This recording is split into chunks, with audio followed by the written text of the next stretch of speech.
Hello, welcome back to my YouTube channel.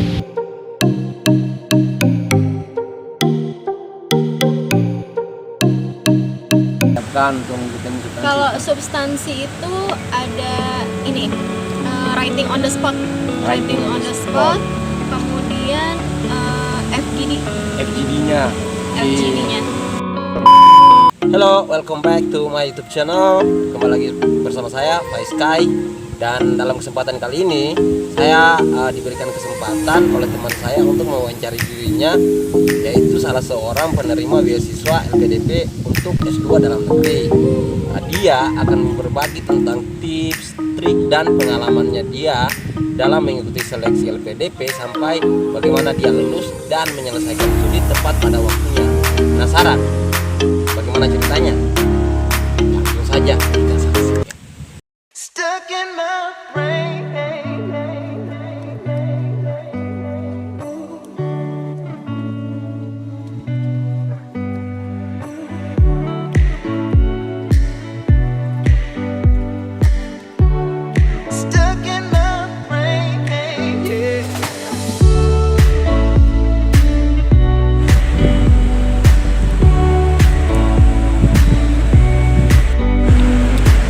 Jadi di samping saya sudah ada kawan saya. Halo, aku Intan.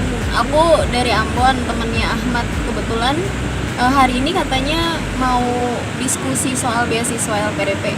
Gimana, Mat? Ya, supaya lebih kenal sama Intan, nanti follow IG-nya di bawah sini ya. Ya, jadi kamu lulusan Unpati kan? Iya, saya S1-nya di Unpati. Terus lanjut ke IPB, aku mulai keterima waktu itu dengan jalur beasiswa LPDP. Di Unpati jurusan apa? Unpati jurusan manajemen sumber daya perairan di bawah Fakultas Perikanan dan Ilmu Kelautan. Mantap. Suka berenang berarti ya? Enggak.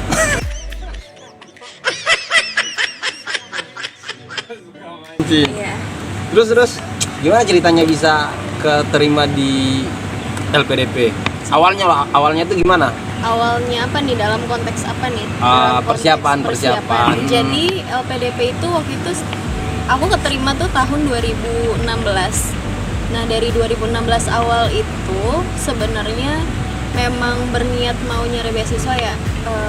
FYI sebenarnya aku udah S2 dulu di Unpati waktu itu. Udah pernah lanjutin ya, S2 di Unpati. Jadi tahun 2015 kan lulus nih S1, abis itu langsung lanjut ke S2. Jadi 2016 langsung lanjut sampai 2017 sekitar itulah. Nah, sambil aku kuliah tahun pertama di Unpati itu S2, kebetulan aku ngambil ilmu kelautan di sana. Kebetulan ada libur sekitar 2-3 bulan. Terus mainlah aku ke Makassar ya kan. Main ke Makassar ketemu temen lagi les TOEFL. Buat LPDP? Enggak, cuman les TOEFL aja kayaknya. Les TOEFL doang aja? Iya, untuk healing time kan karena lagi libur. Jadi berusaha untuk tetap produktif, jadinya les TOEFL. Terus aku ikut-ikutan biar nggak gabut juga sambil liburan sambil belajar. Nah, pas di tempat les itu, teacher aku salah satunya nginfoin tentang beasiswa itu LPDP. Aku nggak ngeh sebenarnya. Akhirnya aku browsing sendiri sambil nanya-nanya di teacher. Ternyata di tempat kursus aku itu namanya Fulbright Institute di Makassar.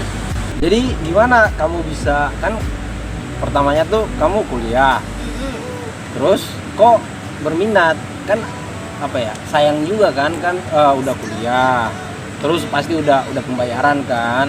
Iya. Nah, tapi kenapa masih berminat ke LPDP gitu? Terus kok yakin banget gitu? Otomatis kan kalau ikut seleksi LPDP, kamu apa ya, masa kuliahnya kan hangus ya? Iya. Waktu itu saya emang pengen banget kuliah di kampus bagus ya. Dan IPB itu menurut saya sih, emang menurut referensi dia perikanannya terbaik di Indonesia. Makanya kenapa nggak coba gitu loh. Ya udah, pas aku coba, aku minat kan, jadi aku coba mulai dari bikin akun tuh. Ya. Dari awal-awalnya tuh ya? Iya, dari awalnya itu teman aku yang ngajakin emang.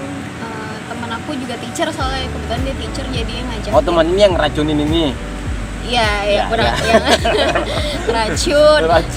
Iya, dia yang ngebimbing aku buat bikin akun. Ya udah bikin akun lah, aku bikin akun. Jadi akun itu kita harus mempersiapkan sekitar 1 atau 2 bulan sebelum pembukaan. Sebelum pembukaan. Jadi Sebelum pembukaan LPDP. prepare-nya tuh dari satu. Iya. Ya. Kan soalnya banyak banget yang harus diproses Tuh. lama, seperti surat keterangan sehat, surat keterangan narkoba gitu-gitu, bebas narkoba gitulah. Di akunnya tuh.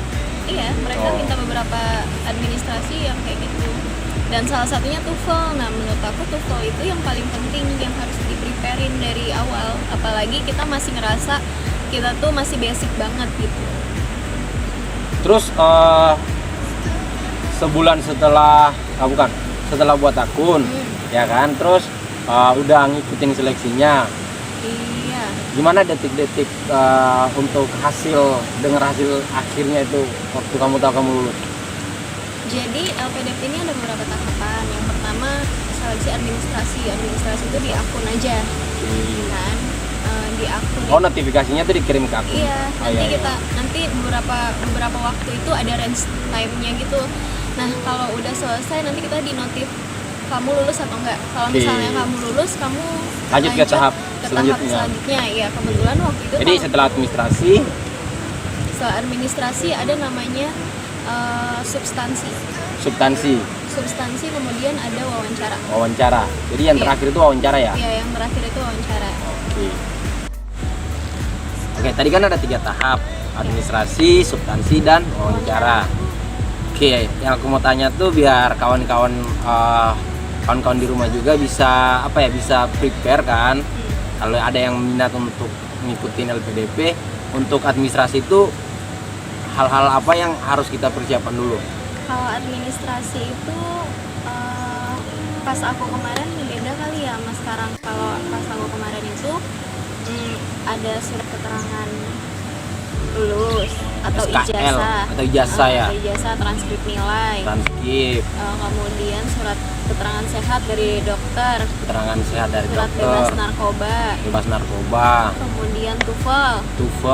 TOEFL tuh kalau di TOEFL minimal angkanya apa ya, nilainya tuh?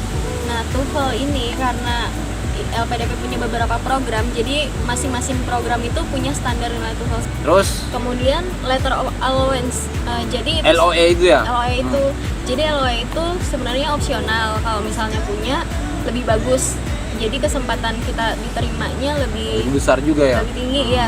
Kalau misalnya nggak punya juga nggak apa-apa, jadi tunggu kita lulus dulu baru ngurus itu, atau sambil ngurus juga nggak apa-apa gitu. Terus kamu tuh yang waktu ngajuin itu udah punya LOE apa belum? Nah, waktu itu aku belum punya. Belum punya. Belum punya sama sekali. Makanya kalau kita belum punya LOE itu berarti kita harus ngikutin beberapa tes di universitas seperti biasa, seperti mahasiswa yang lainnya gitu.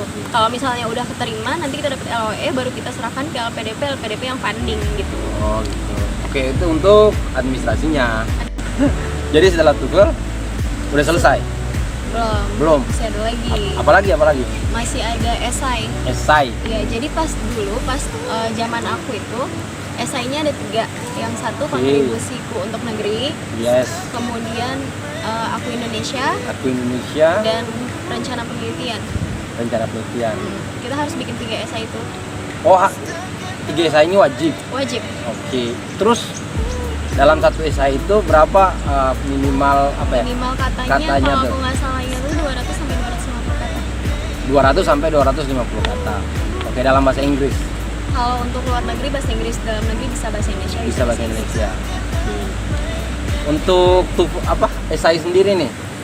Jadi untuk esai sendiri ada ada tips khusus untuk penulisan esai sendiri, apa kamu ngikutin kayak nge-browsing penerima-penerima yang udah nge-share gitu? Ya ada sih, karena kemarin kita masih minimal informasi ya tentang LPDP nih, jujur aja. Jadi saya cuma sharing aja sama teman, bagusnya esai ini kayak gimana, yang penting kita tahu konsepnya. Jadi kita berbicara itu kan kayak piramid ya kalau nulis itu, kalau nggak dari kuncup, dari inti Kecil, ke umum, kalau nggak dari umum ke inti. Jadi Induktif atau deduktif gitu ya? Kalau aku tuh lebih seneng penulis itu dari yang Gede umum dulu sampai yang paling khusus. sampai yang paling khusus. Ya. Nah, ya itu sih tipsnya. Jadi kalian nggak usah banyak basa-basi di sana. Basa-basi yang nggak berduit ya? bahasa basi nggak berduit. Karena pasti mereka juga males baca, ya kan. Jadi kalau kalian langsung ngomong to the point aja, pasti orang-orang itu langsung tahu kalian ini tujuannya apa. Nah, rencana penelitian yang pertama, essay pertama, rencana penelitian. Memang mau ikut rencana penelitian itu biasanya kita kan lanjut nih S2 karena LPDP ini. Karena LPDP ini kita S2 atau S3, ya kan? Berarti biasanya itu mereka linear dari jurusan S1. Itu mukul kucing gimana? Jadi rencana penelitian itu kan kita banyak kan linear ya, dari S1 ke S2 itu linear. Linear jurusannya? Iya, jurusannya. Perikanan ke perikanan. Perikanan ke perikanan, atau paling nggak sains ke sains gitulah. Bukan dari perikanan. Terus habis itu kita ujuk-ujuk bisa sih sebenarnya ke mikrobiologi atau ke hukum, tapi alasannya harus jelas kenapa gitu. Ya. Karena kalau nggak jelas mereka tuh kadang mempertanyakan itu dan mempertimbangkan itu gitu. Berarti rencana penelitiannya paling bagus adalah misalnya nih karena aku dari perikanan nih, penelitian aku lebih spesifik ya, penelitian aku waktu itu karbon. Misalnya tentang blue carbon. Pada SIGRES S1 nih skripsi. Nah, S2 tesisnya rencananya blue carbon pada mangrove kayak gitu. Itu ya rencana penelitian. Terus rencana penelitian itu kita juga wajib browsing. Jadi di kampus kita jurusannya itu nyediain mata kuliah apa aja dan kita mau ngambil itu aja kapan gitu. Makanya sedetail itu. Karena nanti pas wawancara bakal dikonfirmasi sama interviewernya. Oke. Nah, abis itu apa lagi ya? Itu rencana kan penelitian ya. Untuk yang apa? Tadi kan 3 kan. Itu yang pertama rencana penelitian, yang kedua kontribusi untuk negeri dan aku Indonesiaku, itu kita lebih berbicara tentang apa yang udah kita lakukan terhadap negara ini. Selama kita hidup. Apapun itu pokoknya kayak prestasi akademik, kemudian kegiatan sosial, kegiatan kemanusiaan. Jadi kita nuangin ke dalam esai itu ya. Jadi jangan pernah tanyakan apa yang negara ini berikan kepada kamu, tapi tanyakanlah apa yang kamu berikan kepada negara ini. Ya betul, kadang. Terus abis itu kita juga wajib, nggak wajib sih, maksudnya sebaiknya menceritakan apa yang telah kita perbuat dan saat ini kita sedang ngapain buat negara ini, kontribusi kita, dan kedepannya setelah kita selesai kuliah apa yang akan kita lakukan untuk negara ini. Gitu, sebagai negara-negara yang baik. Yes. Oke, berarti itu fix ya untuk persiapan kawan-kawan untuk seleksi administrasinya. Oke, berarti yang kedua adalah seleksi substansi. Kalau misalnya kalian di email lolos, kalian berhak untuk ke lokasi tempat substansi. Waktu itu kan saya di Ambon. Nah, di Ambon itu belum ada lokasinya. Jadi yang paling dekat itu Makassar. Makanya mau nggak mau harus mengorbankan uang sendiri untuk seleksi. Itu nggak dibiayain? Nggak dibiayain. Kalau kita belum tanda tangan kontrak, kita nggak dibiayain. Gitu ya. Kayak gitu. Jadi substansinya di Makassar. Preparing-nya itu apa ya? Persiapannya tuh apa yang dipersiapkan untuk bikin substansi? Kalau substansi itu ada ini, writing on the spot.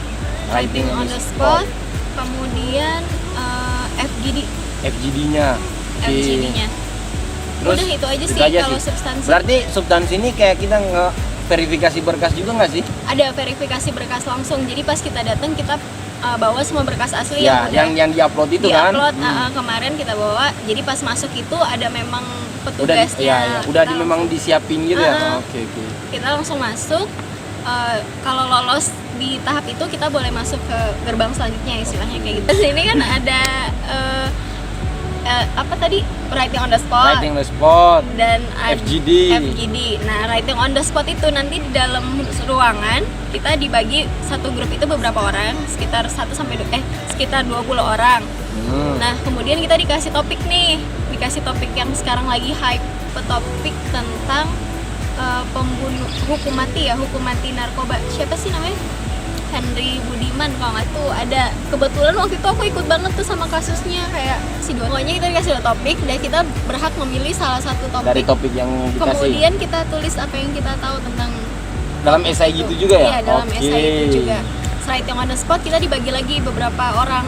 Waktu itu sekitar 10 orang. Grup aku 7-10 orang lah pokoknya dalam satu grup itu.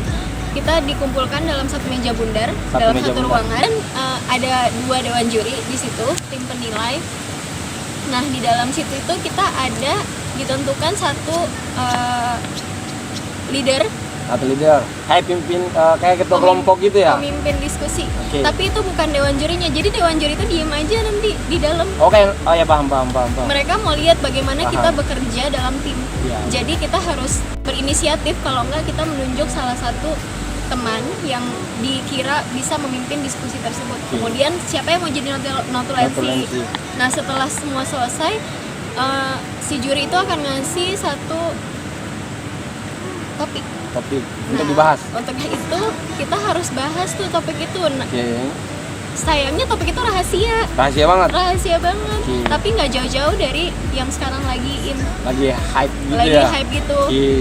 Biasanya dalam bidang ekonomi, hukum, politik, apapun itu, sains juga kadang ada masuk. Nah, kalian akan sangat merugi jika kalian nggak benar-benar tahu tentang topik itu, karena di dalam itu kalian harus bicara. Apapun statementnya harus dikeluarkan. Harus ngomong ya. Harus ngomong. Karena itu kan kayak penilaian juga iya, ya. dan kriteria yang Oke. dinilai itu seberapa aktif kita, seberapa kita menghargai omongan orang, dan Oke. seberapa kita menguasai topik tersebut. Nah, kan udah selesai nih substansi. Ya. Berarti masuk ke seleksi yang ketiga. Dengar-dengar sih dari 3 seleksi itu yang paling horor ya kan itu seleksi wawancara. Iya. Ya kan? Terus gimana nih kamu jalanin ngikutin seleksi wawancara, apa yang ditanyakan itu gimana? Sebenarnya kalau bilang horor, ya sih horor. Dan juga ini kan yang terakhir ya, jadi kayak sayang banget itu loh kalau misalnya kita udah beberapa step Udah lolos. banyak yang dikorbanin, Oh. ternyata nggak lolos gitu kan, cuman karena wawancara. Tapi nggak bisa bilang cuman juga, karena ini faktor penentu. Nah, wawancara itu, jadi kan 2 hari nih, yang pertama substansi, besoknya baru wawancara, tergantung jadwal kan. Wawancara itu, jadi dalam satu ruangan, waktu pengalaman aku ya, aku nggak tahu sekarang masih apa enggak. Tapi waktu itu dalam satu ruangan itu, ruangannya gede banget kayak aula hotel apa kantor gitulah, Kayak ballroom gitu ya? ballroom. Hmm. Enggak. Jadi di dalam situ ada beberapa meja. Oke. Nah, satu meja itu diisi oleh 4 orang interviewer. 4 atau 3 ya? 3 deh. 3 orang. 3 orang. Iya, satu meja itu diisi oleh 3 orang interviewer, di mana 2 interviewer ini orang akademik. Tekan banget kan pas masuk itu.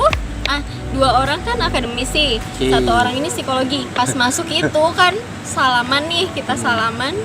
Emang Salaman. dingin tangan ya, karena kan dingin emang AC, dan juga ini apa namanya? Deg-degan juga kan? Deg-degan juga, karena Kayak kalau- nervous Karena ya. kalau nggak deg-degan mati. Kamu bisa aja Bambang. Saya katanya. Oke, jadi gimana sih pertanyaan yang dia apa saja pertanyaan yang dirajuin? Terus kamu bisa jawab seluruh pertanyaan nggak? Alhamdulillah semuanya bisa. Dan ada emang tipsnya. Ada ya? Ya. Nantikan tips lolos seleksi wawancara bersama Intan Rabianti di video selanjutnya.